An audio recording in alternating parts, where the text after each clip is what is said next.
तो कहानी की शुरुआत होती है 25 मई 2024 से। पुलिस की काफी सारी गाड़ियां और एम्बुलेंस पूरा कोयम जंगल की तरफ जा रही होती है, क्योंकि वहाँ पर कुछ तो हुआ है जिससे बहुत सारे लोग घायल हो गए हैं और अब उन्हें वहाँ जेसीबी से मिट्टी हटाकर बाहर निकाला जा रहा है। मलबे में पुलिस की एक जीप भी दबी होती है, जिसमें से एक घायल पुलिस वाले को निकाला जाता है और फिर टॉर्च जलाकर जब अंदर देखा जाता है ना तो सभी शॉक। इसके बाद स्टोरी कुछ महीने पहले शिफ्ट होती है और हम बैंस नाम के एक स्टंटमैन को देखते हैं, जिसने अपनी जवानी के टाइम में बहुत सारे साउथ हीरो के लिए स्टंटमैन का काम किया। उसके गुरु थे मास्टर पिलानी, जिनकी वो अभी भी बहुत इज्जत करता है। बैंस का नाम असल में दोस्तों सनमुगम है, मगर सभी उसको बैंस इसीलिए कहा करते हैं क्योंकि उसे अपनी ब्लैक एम्बेसडर बैंस कार से बहुत ही प्यार था और वही उसके रोजी रोटी का एकमात्र सहारा होती है। बैंस के परिवार में उसकी वाइफ ललिता, बेटा पवी और बेटी अम्मू होती है। ललिता तो हर समय चिढ़ी रहती है क्योंकि उसका बेटा बेटी उसकी एक नहीं सुनते। वहीं जब वो उनकी शिकायत बैंस से करती है तो बच्चे अपने बाप को आसानी से मोह लेते हैं, बेवकूफ बना देते हैं उसको। बैंस एक बहुत ही प्यारा आदमी है दोस्तों, जो कि अपने बच्चों पे ज्यादा रोक टोक नहीं लगाता, पर साथ ही वो ये भी चाहता है कि उसके बच्चे पूरी संगत से दूर रहें, उन्हें कोई परेशानी ना हो। तो इस तरह से इनकी प्यारी सी फैमिली हंसी खुशी अपना गुजारा कर रही होती है। पर एक दिन की बात है, बैंस अपने बेटे को कॉलेज से पिकअप करने के लिए अपनी ब्लैक एम्बेसडर को लेकर जाता है, जिससे पवी के दोस्त तो काफी सरप्राइज हो जाते हैं कि वाह यार, तुम्हारे डैड के पास तो विंटेज ब्लैक एम्बेसडर है और तुमने बताया भी नहीं। तो वो एक राइड लेने की कोशिश करते हैं, इसलिए उस कार में बैठकर पवी के घर जाते हैं। फिर ललिता बच्चों को थोड़ा खाना वाना खिलाती है और इतने में बैंस का एक गाँव का दोस्त उसको शराब पीने को चलने को कहता है। तो बैंस पहले अपनी वाइफ से परमिशन लेता है और फिर शराब पीने जाता है। इधर पवी के दोस्त उसको उकसाते हैं कि भाई तेरे पिता तो घर पर नहीं है, चलना हम जरा एक राउंड मार के आते हैं तेरी गाड़ी में। पवी मना भी करता है कि नहीं यार, मेरे डैड को इस कार से बेहद प्यार है, वो इसे किसी को भी चलाने की इजाजत नहीं देते यार। मगर उसके फ्रेंड्स किसी तरह उसको बना लेते हैं और वो एक राउंड मारने जाते हैं। तभी बैंस शराब पीकर वापस आना होता है। वो एक ही नजर में अपनी गाड़ी को पहचान लेता है, क्योंकि पूरे शहर में किसी के पास ऐसी विंटेज कार नहीं होती। फिर वो इनको गाड़ी रोकने को कहता है। बैंस को देखकर पवी का फ्रेंड बिल्कुल डर जाता है और वो गाड़ी को मील के पत्थर में ठोक देता है। इसके बाद तो बैंस के गुस्से का दोस्तों ठिकाना नहीं रहता और वो अपने बेटे पवी को रोड किनारे सबके सामने झापड़ लगा देता है। फिर वो पवी के दोस्तों को भी डांटता है कि तुम लोगों के पास ड्राइविंग लाइसेंस नहीं है, फिर भी तुम ड्राइव कैसे कर रहे हो, अगर कुछ ऊंच नीच हो जाती तो। फिर पवी और उसके दोस्तों को काफी झाड़ने के बाद वो अपनी कार को गराज लेकर जाता है, जहाँ उससे मिस्त्री कहते हैं कि गाड़ी तो काफी डैमेज हो गई है, इसको बनाने में 1-2 दिन तो आराम से लग ही जाएंगे। वहीं गराज का मालिक प्रेमचंद, जो कि बैंस का फ्रेंड भी है, वो कहता है कि कब तक यार इस खटारे पे पैसे लगाओगे, इसे बेचकर कोई सेकंड हैंड गाड़ी ले लो बढ़िया वाली। जिस पे बैंस कहता है कि मैं तुमसे पैसे ले रहा हूँ क्या इसको रिपेयर करने के, नहीं ना, तो तुम ज्यादा ज्ञान मत दो। फिर प्रेमचंद कहता है कि मन एक सेकंड हैंड पार्ट पुर्जे लगाकर काम खत्म करो। बैंस कहता है कि सेकंड हैंड, अरे मैं पैसे देने को तैयार हूँ, मगर मेरी गाड़ी में सिर्फ नई चीजें लगनी चाहिए। तब मनिक भी बैंस से कहता है कि ओके बॉस, लग जाएगा। इसके बाद बैंस अपने बेटे पवी को कॉल लगाता है, पर वो फोन पिकअप नहीं करता। तो बैंस का फ्रेंड शाजी कहता है कि आजकल के बच्चे ऐसे ही होते हैं, जरा सा डांट दो तो पता नहीं कहाँ क्या करते हैं, थोड़ा गुस्सा निकलने दो, खुद ही वापस कॉल करेगा। काफी देर तक बैंस अपनी कार की मरम्मत अपनी आंखों के सामने करवाता है और अपने बेटे के कॉल के इंतजार में भी वहीं बैठा रहता है। पर जब वो कोई जवाब नहीं देता तो बैंस उसे व्हाट्सएप पे वॉइस मैसेज भेजकर माफी मांगते हुए कहता है कि देखो बेटा, उस टाइम गुस्से में मैंने तुम पे हाथ उठा दिया, पर तुम्हें तो पता ही है ना मैं तुमसे कितना प्यार करता हूँ। लेकिन पवी को लगता है कि डैड तो मुझसे ज्यादा अपनी कार से प्यार करते हैं, इसीलिए उन्होंने मेरे दोस्तों के सामने मुझ पे हाथ उठाया अपनी कार के लिए। यही सब सोचकर वो मैसेज का कोई जवाब नहीं देता और न ही घर जाता है। कुछ ही घंटों के बाद बैंस को उसके मास्टर पिलानी के नंबर से कॉल आता है और कॉल पे कोई दूसरा आदमी ही था, जो कि रोते हुए बताता है कि मास्टर जी की मौत हो गई है। अब ये जानकर बैंस की आंखों में आंसू आ जाते हैं। वो जाता है सीधे अपने घर और अपनी वाइफ को ये बातें बताता है। वो भी साथ चलने की जिद करती है, मगर बैंस उसे ये कहकर मना कर देता है कि देखो, तुमने तो मास्टर जी को हमेशा हंसते मुस्कुराते देखा है, तुम उन्हें इस हालत में देखोगी तो नहीं सह पाओगी, इसलिए मुझे शाहजी रेलवे स्टेशन तक छोड़ देगा और मैं अकेला ही होकर आ जाता हूँ। बैंस अगले दिन अपने मास्टर जी के घर पहुँच जाता है, जहाँ फिर उनकी चिता को अग्नि दी जाती है और उनके अंतिम संस्कार करके बैंस उसी रात वापस ट्रेन से घर आ जाता है। रास्ते भर वो मास्टर जी की याद करते करते रोए जाता है और यहाँ पहुँचने पे उसको एक और शॉकिंग न्यूज पता चलती है। दरअसल रेलवे स्टेशन से पिकअप करने के लिए प्रेमचंद आया है अपनी स्कूटी लेकर। बैंस उसको सीधा गराज चलने को कहता है और अपनी गाड़ी के बारे में पूछता भी है कि काम हो गया ना ढंग से, जिससे प्रेमचंद बात करते हुए मास्टर जी की मौत कैसे हुई ये बातें पूछता है। इसका जवाब बैंस देता है कि उन्हें कोविड हुआ था ना, कोविड तो ठीक हो गया था, लेकिन उनकी तबीयत फिर दोबारा से पहले जैसी हो गई। आए दिन उनकी तबीयत खराब ही चलती रहती थी और अचानक फिर उनकी मौत हो गई, इसलिए तुम भी अपनी दवाइयाँ टाइम पे लेते रहो, अपनी सेहत का ख्याल रखो। वैसे तुम्हें इतना पसीना क्यों आ रहा है, क्या हो गया, तबीयत ठीक तो है ना तुम्हारी? अरे ये कहाँ लेकर आ गए, तुम मुझे गराज ले जाने के बजाय पुलिस स्टेशन क्यों लेकर आ गए हो? फिर वहाँ वो शाहजी को भी देखता है तो पूछने जाता है कि तुम सब पुलिस स्टेशन में क्या कर रहे हो, क्या हो गया? एंड तभी उसकी नजर पड़ती है अपनी कार पे, जो कि पुलिस स्टेशन में जमा है, जिससे बैंस हाइपर एकदम से। तब शाहजी उसे शांत करते हुए कहता है कि भाई मुझे पता है वो कार तुम्हारे लिए कितनी इंपॉर्टेंट है, पर मेरा यकीन करो मैं कार निकलवा दूंगा। दोस्तों बात दरअसल ये है कि प्रेमचंद के यहाँ जो मिस्त्री काम करता था ना, वो मनिक, वो गाड़ी बनाने के बाद उसी गाड़ी से एक पार्टी को ड्रग्स बेचने जा रहा था, पर सब इंस्पेक्टर बैनी ने उसे रास्ते में ही पकड़ लिया। तो मनिक खुद को बचाने के लिए बैनी के चेहरे पे गुस्सा मारकर भाग गया।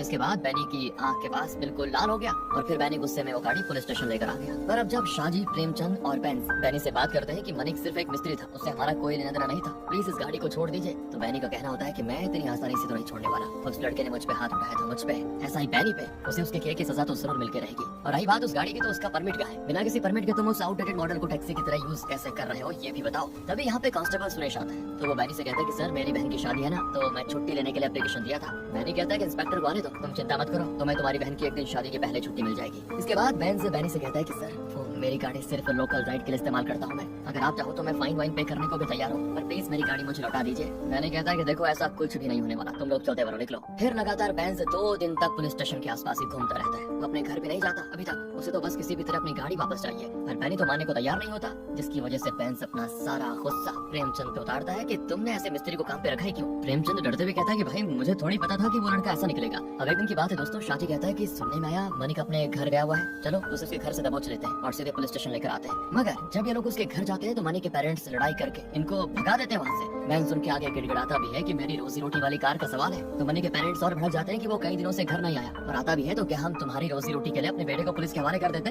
हैं? तब बेंस जाकर एक लोकल नेता से मदद मांगता है। वो नेता पुलिस वालों की जेब गरम करके गाड़ी छुड़ाने की राय देता है, जिसके लिए बेंस राजी भी हो जाता है। वो कहता है कि कितने पैसे देने होंगे, तो उससे पता चलता है कि 10,000 इंस्पेक्टर को देने होंगे, 8,000 उस बंदर बैनी को देने होंगे जिसने कार को सीज किया है। तब बेंस अपनी वाइफ को कॉल लगाता है और पैसे मांगता है। तो वो कहती है मेरे पास पैसे नहीं है। पैसे नहीं है तो हमारी बेटी के लिए जो हमने सोने का चेन बनवाया था, बस वो इतना कहता ही है कि इतना सुनते ही ललिता गुस्से में लाल पीली हो जाती है और कहती है वो मैंने उसकी शादी के लिए रखा हुआ है, शादी के लिए। अगली सुबह हो जाती है और जब बैनी देखता है कि बेंस तो आराम से अपनी कार को वॉश कर रहा है तो वो उस पे और गुस्सा हो जाता है कि ये एविडेंस है और तुम इसको लोकल एविडेंस के साथ छेड़खानी कर रहे हो। इस पे बेंस कहता है कि ये मेरी गाड़ी है, मैंने आज तक इसे इतने प्यार से रखा है और आज इस पे धूल मिट्टी जम गई इसीलिए मैं तो बस इसको वॉश कर रहा हूँ। और एक बात बताइए, आप लोग ये सारे कानून गरीबों के सामने झाड़ते हो क्या? अमीर लोगों के सामने तो आपकी बोलती बंद हो जाती है। इस बात को लेकर अब दोनों के बीच में काफी गर्मा गर्मी बहस हो जाती है। बात हाथापाई तक पहुँच जाती है और तब बाकी के लोग इनको छुड़ाते हैं। पर बैनी कसम खा लेता है कि अब तो चाहे जो भी हो जाए मैं तुम्हारी गाड़ी को छोड़ने वाला नहीं, ये यही पुलिस स्टेशन में रहेगी चाहे सड़ जाए। इसके बाद तो नेताजी भी बेंस को डांटते हैं कि हम यहाँ कुछ ले देकर मामला सुलझाने की कोशिश कर रहे हैं और तुमने बात को और बढ़ा दिया। बेंस कहते हैं मैं तो उस सब इंस्पेक्टर को फूटी कौड़ी तक नहीं देने वाला। नेता कहते हैं ठीक है फिर अब आगे जो होगा उसके जिम्मेदार तुम खुद होगे,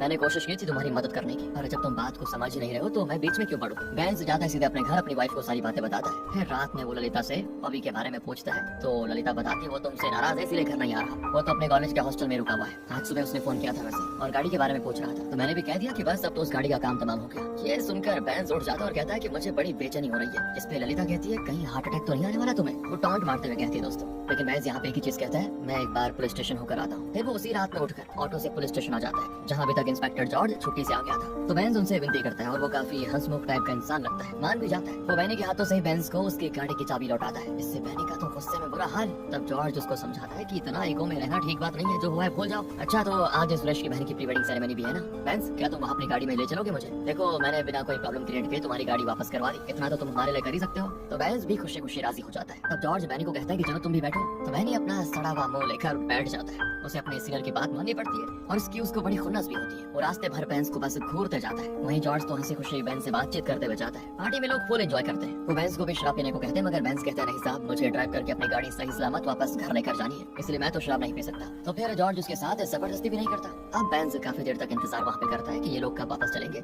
इंतजार करते करते वो चेयर पेश हो जाता है। फिर आधी रात को बैनी उसको जगाता है और कहता है कि हमें निकलना है चलो। पर जॉर्ज कहता है कि देखो घर चलने से पहले हमें थोड़ा वहाँ पूरा कैंप चलना होगा, वहाँ पे सुरेश का एक फार्म हाउस है, वहीं हमें कुछ काम भी है, तो प्लीज वहाँ भी थोड़ा चल लो। बेंस कहता है पर वो जगह तो शहर से काफी दूर है सर, हमें लौटते लौटते सुबह हो जाएगी। जॉर्ज कहता है तो क्या हो गया, गाड़ी मिलने की खुशी में इतना तो कर ही सकते हो। इसके बाद बेंस की गाड़ी में जॉर्ज, बैनी और सुरेश तीनों साथ बैठकर जाते हैं पूरा कैंप। रास्ते में जॉर्ज बेंस से कहता है कि सुनने में आया है कि तुम एक फिल्म में स्टंटमैन थे, तो फिर ये टैक्सी ड्राइवर कैसे बन गए? बेंस फिर अपनी स्टोरी बताता है कि मैंने 60 से 70 फिल्मों में फाइटिंग सीन किया है। हर एक बार एक तमिल फिल्म की शूटिंग के दौरान एक एक्सीडेंट हुआ, मेरी जान बचाने के लिए मेरे एक दोस्त ने अपनी जान गंवा दी। फिर ये मामला कोर्ट कचहरी तक पहुंचा, जिसके बाद ये हुआ कि मेरे मास्टर को फिल्म्स के प्रोजेक्ट्स मिलने बंद हो गए। उनके पास एक कार थी जो उन्होंने मुझे गिफ्ट कर दी थी ताकि मैं इससे कमा खा सकूं, इसीलिए ये कार मेरे लिए बहुत ही अहमियत रखती है। एक तरफ से देखा जाए तो मेरे गुरु के दी हुई ये एक गिफ्ट है और इससे मेरी कई यादें भी जुड़ी हुई है। लगातार कई घंटे तक ड्राइव करने के बाद ये लोग अपने डेस्टिनेशन पहुंच जाते हैं, मगर जॉर्ज कहता है हमें और 2 किलोमीटर आगे जाना है। कहते कहते वो 4 किलोमीटर आगे चला जाता है। यहाँ का रास्ता भी दोस्तों खराब हो चुका है और ये तो एक हिल है जहाँ बेस्ट कार को ले जाना बड़ा मुश्किल है।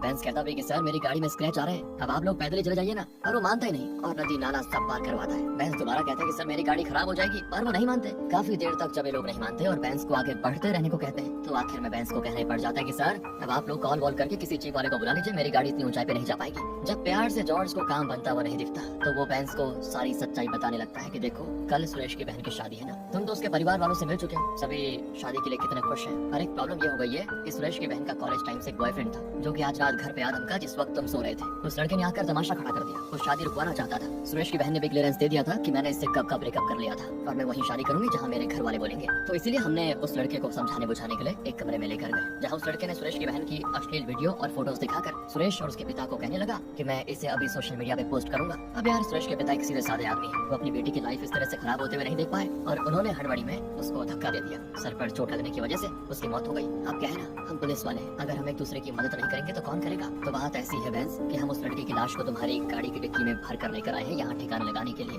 और तुम वो के साथ ही नहीं दे रहे। इतना सुनकर बेंस को अपने हाथों पे कंट्रोल नहीं रहता। वो इंस्पेक्टर जॉर्ज को कॉलर पकड़कर कहता है कि तुम्हारी हिम्मत कैसे भी मेरी गाड़ी में लाश रखने की। वो फिर जल्दी से अपनी गाड़ी से उतरता है और डिक्की खोलकर चेक करने जाता है। तो वैनी उसको दर्द दबोच और जॉर्ज कहता है कि देखो वेंस, अगर तुम हमारी बात नहीं सुनोगे तो आज रात इस जंगल में एक नहीं 2 लाशें ठिकाने लगेंगी, तुम जिंदा नहीं जा पाओगे यहाँ से। अब अपनी जान की धमकी मिलने के बाद वेंस को वही करना पड़ता है जो जॉर्ज उसे करने को कहता है। वो चुपचाप पिछली सीट पे सुरेश के साथ बैठ जाता है। वहीं गाड़ी अब जाता है वैनी और उसके बगल वाली सीट पे जॉर्ज बैठा होता है। फिर काफी ऊंचाई पे जाने के बाद ये लोग कार से उतरते हैं और बेंस को अपनी जगह पे चुपचाप बैठे रहने को कहकर वो लाश को ठिकाने लगाते हैं। पर इन्हें नहीं पता होता कि आज हिल टॉप पे एक पूजा है। वहीं से एक आदमी कुछ सामान वामान लेकर अपनी गाड़ी से नीचे क्यों आ रहा होता है। तभी उसकी नजर बेंस पे पड़ती है। वो कहता है कि इस तरह बीच में गाड़ी खड़ी क्यों हो रखी है, मगर बेंस डर के मारे कुछ नहीं कहता। तो वो वहाँ से चला जाता है। कुछ देर के बाद बेंस के पॉकेट में जॉर्ज कुछ पैसे रख देता है ताकि वो अपना मुंह बंद रखे। पर वापसी के टाइम इन्हें बहुत सारे लोग मिल जाते हैं जो कि हिल टॉप पे पूजा करने के लिए जा रहे थे। जिससे क्या होना था, सभी लोग दोस्तों इस ब्लैक विंटेज कार को नोटिस कर लेते हैं। अगली सुबह की बात है जब ललिता झाड़ू देने के लिए बाहर आती है तो बेंस को कार में देखती है। उनका कुत्ता जोर जोर से भौंक रहा होता है और गाड़ी की हालत हद से ज्यादा खराब हो चुकी है, जिससे ललिता शक भरी निगाहों से अपने पति को देखती है। वो समझ चुकी थी कि कोई ना कोई तो गड़बड़ी जरूर है।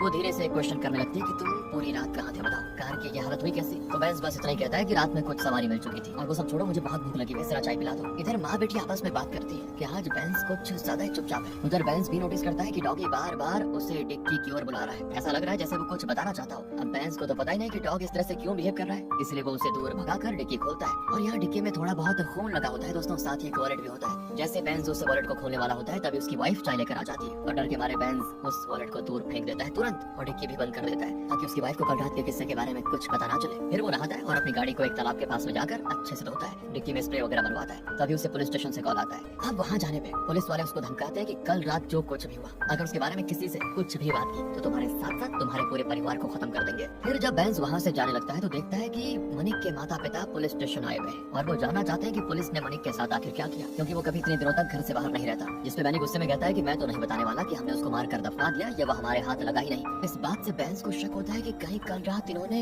मनिक को तो नहीं ठिकाने लगा दिया। यही सब सोच सोच कर बेंस का दिमाग खराब हो रहा होता है। ऊपर से रात में ललिता कहती है तुम एक बार भाभी से मिल क्यों नहीं लेते, तुम दोनों का ये बाप बेटे का झगड़ा और कितने दिन चलने वाला है। अच्छा तुम और एक बात बताओ कि इतने दिनों में कभी तुमने अपने कपड़े नहीं धोए, फिर आज ये चमत्कार कैसे हो गया, तुमने कपड़े धुल तो दिए मगर अभी भी उसमें रेड रेड लगा हुआ है, वो किस चीज का निशान है। ये सुनकर बेंस की हालत खराब, लेकिन वो गुस्सा हो जाता है और कहता है कि तुम मेरा ना बहुत दिमाग खा रही हो। तो वो चुपके से अपनी उस शर्ट को जला देता है जो कि कल रात उसने पहन के रखी हुई थी। अब कुछ देर के बाद से फिर इतनी तेज बारिश होती है कि क्या बताएं, पर फिर भी इस बारिश में बेंस पपी के हॉस्टल जाता है, जहाँ उसे पता चलता है कि पपी तो कल रात से हॉस्टल में है ही नहीं। वो मेडिकल इमरजेंसी के बहाने बनाकर निकल गया था, मगर वो ना तो किसी हॉस्पिटल गया और ना ही घर आया। इसलिए बेंस जाता है पुलिस स्टेशन, जहाँ इंस्पेक्टर कहते हैं कि आजकल देखो लड़के नशा वगैरह करके घूमने फिरने में काफी बिजी रहते हैं, 2-3 दिन रुक जाओ, अगर वो कहीं आउट ऑफ स्टेशन बिना बताए घूमने गया होगा तो खुद ही वापस आ जाएगा, पर हाँ फिर भी तुम मिसिंग कंप्लेंट लिख दो। तब बेंस सारी डिटेल्स बताता है कि 23 मई से मेरा बेटा पपी मिसिंग है, वो हॉस्टल से अपनी राइड बाइक से निकला था और अभी तक उसका कोई अता पता नहीं। और जब बेंस वापस अपने घर जाने लगता है तो उसे पुलिस स्टेशन के बाहर गाड़ियों की भीड़ और अपने बेटे की बाइक भी दिखती है। और जब वो ये बात बेनी से कहता है तो बेनी उसे बताता है ये बाइक तो हमें 4 महीने पहले मिल गई थी, लगता है दोनों सेम मॉडल होगा, पर ये तुम्हारे बेटे की बाइक नहीं है। भला उसकी बाइक यहाँ पर क्या करेगी। सुनो बारिश बहुत तेज हो रही है, तुम घर जाओ, कल तुम्हारे बेटे की तलाश करेंगे। पर दोस्तों अभी भी बेंस को ये लग रहा है कि कल रात जिस बॉडी को ठिकाने लगाया वो मनिक की बॉडी थी, इसीलिए वो अपने घर के पास वाले बगीचे में आता है जहाँ उसने जल्दबाजी में डिक्की में से उस वॉलेट को फेंक दिया था। जब वो उसे वापस ढूंढकर खोलता है उसकी पैर और तले जमीन खिसक जाती है, क्योंकि वो वॉलेट किसी और का नहीं बल्कि बेंस के बेटे पपी का है। अब तो बेंस को यकीन ही नहीं होता कि पुलिस वालों ने मेरी ही गाड़ी में मेरे ही बेटे की लाश को छुपा कर रखा और मुझसे बताया भी नहीं और मुझसे मदद मांगकर उसको ठिकाने लगा दिया। और मैंने बस लाश का पैर बोरी में से लटके हुए देखा जब उसको दफनाने के लिए लेकर जा रहे थे। मैंने आखिरी बार भी अपने बेटे का चेहरा तक नहीं देखा। तो आधी रात को रोते बिलखते हुए बाथरूम में गुजारता है और अपने घर वालों को इसके बारे में कुछ नहीं बता पाता, हिम्मत नहीं है उसकी बताने की। फिर सबके सुझाने के बाद वो जाता है सुरेश के घर और वहाँ से कहता है कि कम से कम तुम्हें तो मुझे सच्चाई बता देनी चाहिए थी। और वो कहता है कि मुझे खुद नहीं पता था तो मैं तुम्हें क्या बताता। इधर आज रात इतनी बारिश होती है कि पूरा केम हिल्स में लैंडस्लाइड्स हो जाते हैं और वहाँ जो पूजा वगैरह चल रही थी उससे काफी सारे लोग मलबे में दबकर मर जाते हैं। और जल्द ही रेस्क्यू टीम वहाँ पहुँच जाती है और सारे जख्मी लोगों को मलबे से निकालकर एम्बुलेंस में डालकर हॉस्पिटल पहुँचाया जाता है। इस दरमियान इनको एक पुलिस की जीप मिलती है जिसमें 2 लोकल पुलिस वाले जो जो कि सिक्योरिटी के लिए जा रहे थे उनकी भी लाश मिलती है। पर इससे भी ज्यादा चौंकाने वाली चीज ये है कि उस जीप में से एक बोरी के अंदर एक लड़के की लाश मिलती है। लैंडस्लाइड की वजह से मीडिया वाले भी वहाँ पहुंच चुके होते हैं और अब इस बात को पकड़ लेते हैं और समझ जाते हैं कि किसी ने हाल फिलहाल में ही इस लड़के को मारकर यहाँ दफनाया होगा। पर लैंडस्लाइड की वजह से इसकी लाश मलबे के साथ जीप के अंदर चली गई। फिर लाश की पहचान की जाती है और पता चलता है कि ये लड़का कहाँ का रहने वाला है। तो अगले दिन वहीं की पुलिस डिपार्टमेंट को इसे सॉल्व करने का जिम्मा सौंपा जाता है। जाहिर सी बात है ये लाश बेंस के बेटे पवी की है। अब इससे जॉर्ज और बेनी तो काफी परेशान हो जाते हैं कि हमने इतनी मुश्किल से इस लाश से पीछा छुड़ाया और ये वापस हमारे पास आ गई और अब तो इसका पोस्टमार्टम भी चल रहा है। तभी प्रेमचंद आकर पुलिस वालों को बताते हैं कि मनिक आज मेरे गराज पे आया था पर मैंने उसे काम पे वापस नहीं रखा। मगर अब तो बेनी का सारा ध्यान मनिक से हटकर इस केस पे आ गया है, मतलब पवी वाले केस पे। ऊपर से आज सुरेश भी पुलिस स्टेशन नहीं आया होता। तो बेनी जब पता करता है तो उसके घर वाले बताते हैं कि एक आदमी ब्लैक एम्बेसडर में आया था और वो सुरेश को अपने साथ लेकर गया। बेनी सीधे जाकर जॉर्ज को सारी बातें बताता है कि पक्का वो बेंस ही होगा सर। पर ना तो बेंस का फोन लग रहा होता है ना ही सुरेश का। जॉर्ज फिर अपना शैतानी दिमाग दौड़ाता है और रात में जाता है बेंस के घर। वहाँ वो बेंस के बारे में पूछता है तो उसकी बीवी कहती है वो तो कल रात से घर ही नहीं आए। तो फिर जॉर्ज पूछने लग जाता है कि बेंस और पवी का रिश्ता कैसा था। सुनने में आया कि बेंस ने पवी को पीट सड़क पे थप्पड़ मारा सबके सामने। अब पुलिस की इस तरह की बातों से ललिता भड़क जाती है और कहती है जो कहना है साफ साफ कहो। बेंस के लापता होने से उसके दोस्त भी घर पर आए होते हैं। तो जॉर्ज प्रेमचंद को साइड में ले जाकर बताता है हमें पवी की लाश मिली है। वो जो लैंडस्लाइड में से लाश बरामद हुई ना वो किसी और की नहीं उसी की है और हमें शक है कि उसका खून बेंस नहीं किया है। और आक्यम के लोगों का कहना है कि उन्होंने 23 तारीख की रात वहाँ पर एक ब्लैक एम्बेसडर कार को नोटिस किया और जब कल रात से लाश बरामद हुई है तब से बेंस गायब है। इसलिए जैसे बेंस वापस घर लौटे या उसके बारे में कुछ भी पता चले तो पुलिस को बता देना। ये सुनकर तो प्रेमचंद बिल्कुल हैरान। जॉर्ज के जाने के बाद उसकी सारी बातें वो ललिता को बताता है। ललिता तो बिल्कुल हिल जाती है न्यूज को सुनकर, जोर जोर से बेचारी रोना शुरू कर देती है अपने बच्चे के लिए। और यहाँ गाड़ी में बैठा जॉर्ज एक शैतानी हंसी हंसता है। दूसरी ओर हम बेंस को देखते हैं जिसने एक छोटे से होटल रूम में सुरेश को बंदी बना के रखा हुआ है और वो जानना चाहता है उन्होंने पवी को क्यों मारा। जिसपे सुरेश बताता है कि मुझे इस बारे में कुछ भी नहीं पता यार। उस रात तो जॉर्ज सर ने मुझसे कहा कि मुझे पुराकियम के जंगल में शराब पीनी है। तुमने उस एरिया का रास्ता देखा हुआ है तो चलो मेरे साथ। फिर वहाँ जाने के बाद जब तुमने कहा कि गाड़ी आगे लेकर मैं नहीं जा पाऊंगा तब उन्होंने मेरी फैमिली पे रखकर एक छोटी स्टोरी सुनाई। उस वक्त तुम जितने हैरान थे मैं भी उतना ही हैरान था। लेकिन दोस्तों बेंस को इसकी बातों पे यकीन नहीं होता और वो सारी सच्चाई बताने के लिए कहता है। जब सुरेश सारी बात नहीं बताता तो वो उसकी एक उंगली काट देता है। पर कुछ देर के बाद जॉर्ज सुरेश के फोन को ट्रेस करके उस होटल में पहुंच जाता है। वहाँ वो बेंस से कहता है कि मैं 36 साल से पुलिस में हूँ। इस दौरान मैंने जाने अनजाने में बहुत से गलत काम किए हैं। कुछ ही दिनों में मैं रिटायर भी होने वाला हूँ और मुझे अपने किए का रत्ती भर भी अफसोस नहीं है। फिर वो आगे बताता है कि मैं तो यहाँ हूँ पर तुम्हें पता है बेनी उधर क्या कर रहा है। फिर दोस्तों हम देखते हैं कि जॉर्ज के कहने पे बेनी ने बेंस की बीवी और बेटी को पूछताछ के लिए थाने बुलाया और वहाँ वो उनको बुरी तरह से मार पीट कर रहा है। ये कबूल करने को कह रहा है कि बेंस ने ही अपने दोस्त को मारा था क्योंकि बेंस का अपनी बेस्ट फ्रेंड की बीवी ललिता के साथ अफेयर था। हाँ दोस्तों ललिता पहले बेंस की दोस्त की वाइफ थी और अपने बेस्ट फ्रेंड को रास्ते से हटाने के बाद उसने ललिता से शादी कर ली और ललिता के बेटे पवी को भी अपना लिया, ऐसा पुलिस वाले कहते हैं। वो आगे ये भी कहते हैं पर वो पवी को कुछ खास पसंद नहीं करता था, इसलिए आए दिन उन दोनों के बीच में लड़ाई होती रहती थी। और फिर एक रात पवी की नीयत खराब हो गई अम्मू पे और उसने अम्मू की इज्जत लूट ली जो कि बेंस से बर्दाश्त नहीं हुआ और उसने पवी को मार दिया। और ये बात तुम सभी भी जानते थे मगर तुमने बेंस को बचाने के लिए चुप्पी साधी हुई है। पुलिस की ये सारी बातें सुनकर तो ललिता, अम्मू और बेंस हैरान। इधर जॉर्ज से बेंस कहता है कि ये सब बिल्कुल गलत है। हाँ मैंने एक्सीडेंट के बाद अपनी दोस्त की बीवी बच्चों को सहारा दिया पर मैंने पवी को अपने बेटे की तरह प्यार दिया और ये सारी बात की हमने पवी को मारा है ये सरासर झूठ है। जॉर्ज कहते हैं पर तुम ये बात प्रूव कैसे करोगे। देखो अगर तुम पवी की चिता को अग्नि देना चाहते हो तो तुम जो जो इल्जाम लगा रहे हो वो सब तुम्हें कबूल करने होंगे। तब मजबूरन बेंस को उसकी बात माननी पड़ती है क्योंकि वो पवी को आखिरी बार देखना चाहता था, इसीलिए वो सरेंडर हो जाता है। और जब वो पुलिस स्टेशन आता है तो अपनी बीवी बच्चे के बदन पे इतने सारे चोट के निशान देखता है उसका कलेजा फट जाता है। पर पुलिस अब उन दोनों को रिहा कर देती है क्योंकि उनके हाथों में बेंस लग गया था। अब अगले दिन की बात है दोस्तों, जॉर्ज का रिटायरमेंट फंक्शन सही से चल जाता है। फिर रात में वो बेनी से कहता है कि अब मैं तो रिटायर हो चुका हूँ, मेरे बाद तो तुम्हें इंस्पेक्टर बनना है, इसलिए आज रात सभी पुलिस वालों को जल्दी घर भेज दो। पुलिस स्टेशन में सिर्फ तुम रहना, मेरे कुछ आदमी आएंगे जो बेंस का काम तमाम कर देंगे। अगर तुम मेरे बताए हुए रास्ते पे चलोगे तो तुम्हें प्रमोशन मिलने से कोई नहीं रोक सकता। फिर क्या था दोस्तों, बेनी फिर से जॉर्ज की बातों में आ जाता है और वो पूरा पुलिस चौकी खाली करवा देता है जिससे सुरेश को शक होता है कि जरूर आज भी ये लोग कुछ कांड करने वाले हैं। इसलिए वो कुछ देर के बाद वापस पुलिस स्टेशन आता है और देखता है कि चौकी में अंदर से लॉक लगा हुआ है। वो काफी खोलने को कहता है पर कोई नहीं खुलता। तब उसे अंदर से तेज मारपीट की आवाज आती है। दरअसल वो लोग आए तो थे बेंस को मारने के लिए लेकिन बेंस ही उन पर भारी पड़ गया। अब वो सभी को मारपीट करके आखिर में बेनी से पूछता है कि मेरे बेटे को क्यों मारा तुमने। तो बेनी बताता है मैंने थोड़ी मारा, उसका तो जॉर्ज सर के साथ कुछ लफड़ा था, उन्होंने उसको बुरी तरह से टॉर्चर करके मारा। और कुछ देर के बाद तुम आ गए अपनी गाड़ी छुड़वाने के लिए, तो तुम्हें आता हुआ देखकर जॉर्ज सर ने मुझसे कहा लाश को कहीं छिपा दो। मुझे कुछ समझ नहीं आया और मैंने जल्दबाजी में लाश तुम्हारी गाड़ी की डिक्की में छुपा दी। इसीलिए जब जॉर्ज सर ने मुझसे कहा कि गाड़ी दे दो तो मेरी हालत खराब हो गई। मैंने उनको धीरे से कहा कि लाश मैंने इसी गाड़ी में छुपाई हुई है। तो तब उन्होंने तुमसे कहा कि गाड़ी छोड़ने के बदले तुम हमें सुरेश की बहन की प्री वेडिंग सेरेमनी में लेकर चलो और बाकी तुम्हें पता ही है। ये सब जानने के बाद बेंस पुलिस स्टेशन से फरार हो जाता है और इस बारे में जब जॉर्ज को पता चलता है तो पूरे शहर में वो नाकाबंदी करवाने पे जुट जाता है और उसकी बीवी बेटी से पूछता है कि बेंस कहाँ है, पर उन्हें तो पता नहीं है। मगर जॉर्ज ये बात नहीं समझता और उसकी बीवी बच्चे को बहुत मारता है, पीटता है। तभी उसे बैनी के नंबर से फोन आता है। फोन बेंस ने किया था। वो बताता है कि मैं इस वक्त तुम्हारे घर पर हूँ, तुम्हारी बेटी मैरी घर पर अकेली है ना। सुनकर जॉर्ज बिल्कुल पागल हो जाता है और सीधे आता अपने घर अपनी बेटी मैरी को आवाज लगाता है और उसको मैरी नहीं मिलती। तब उसे घर के बाहर बेंस की गाड़ी दिखाई देती है जिससे वो डर जाता है। उसे लगता है कहीं बेंस ने बदला लेने के लिए मेरी बेटी को मार तो नहीं दिया। वो डरते डरते डिक्की खोलता है, लेकिन जब उसे उसके अंदर अपनी बेटी की लाश नहीं मिलती तब वो राहत की सांस लेता है। फिर वो गाड़ी के हिस्से में देखता है तो उसे वहाँ पे बैनी की लाश मिलती है जिसको बेंस ने बहुत ही बुरी तरह से मारा होता है। तभी पीछे से बेंस जॉर्ज पे कर देता है हमला और इन दोनों के बीच होती है भयंकर फाइट और आखिर में बेंस जॉर्ज के मुंह पे प्लास्टिक बांधकर उसका दम घोट कर मार डालता है। और खिड़की से ये सारी चीजें मैरी देख रही होती है। अपने पिता की मौत के बाद वो अपनी मरी हुई माँ की तस्वीर देखती है और फिर हमें पता चलता है दोस्तों कि बॉबी का सुरेश की बहन के साथ नहीं बल्कि जॉर्ज की बेटी के साथ रिलेशनशिप था, जिसके बारे में जॉर्ज को पता चल गया था। तो उसने पहले तो अपनी बेटी को खूब मारा पीटा और धमकाया कि अगर मेरे हिसाब से नहीं चलोगी तो जिस तरह मैंने तुम्हारी माँ को मारा उसी तरह तुम्हें भी मार दूंगा, किसी को कानो कान खबर नहीं होगी। और फिर उसने पवी को पुलिस स्टेशन बुलाया